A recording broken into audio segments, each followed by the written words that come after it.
Hey everyone, Chris here for PokerSavvy Plus, bringing you the next installment in my Building the Basics Season 2 series, a micro-stakes 6-max series designed to help you guys break out of the small stakes.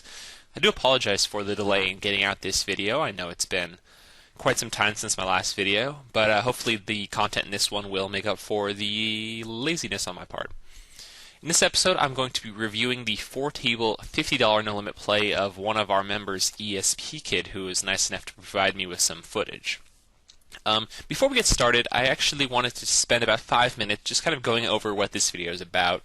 I know I watch a lot of training videos myself, and I kind of like to know going in to the video what I'm going to get out of it. And if it's something that I find helpful, I'll watch the video. If not, I might pass.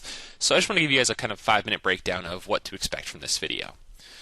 So really what I'm looking to do in this video is, basically have a video of helping a tight aggressive player beat 50 NL or 25 NL. We can treat 50 NL as like our shot at the next limit since we've done most of this series at 25, but for the most part I think these games play pretty similarly.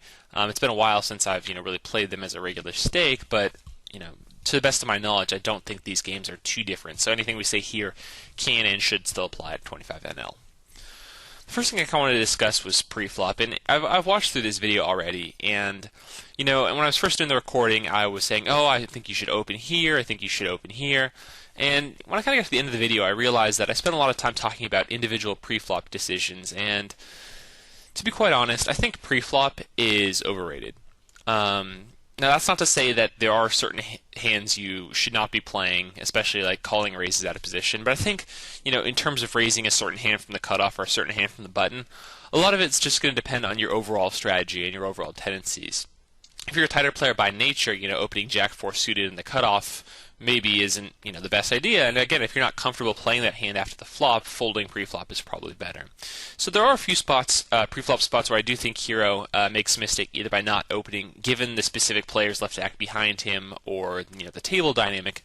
But in other words, I'm not going to focus as much on pre-flop. If you need kind of a more of a pre-flop guide, I'd check out AMA 0330's Low Limit, No Limit Hold'em Essentials series. He actually has like a hand chart to go along with that. So if you're still working on your basic pre-flop game, I'd start there. But this one's going to kind of assume you've got the pre-flop stuff down. And I'll say that some of Hero's folds or raises it's stylistic, and it should more depend on your comfort playing those hands than anything else.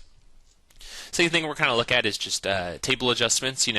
Something I think that a lot of people who play upwards of 6, 8, 10 tables kind of lose out on is not adjusting correctly given positions or given like individual seat locations. So if you're in the hijack and there's a really big fish in the button, or in the big blind, not opening up your range wide enough, not attacking that player, and just looking down at your Jack 10 off and going, oh, Jack 10 off in the hijack is a fold, so I fold. So just make sure we're making those adjustments, and when the weaker players are going to be out of position to us post flop, we're widening our range.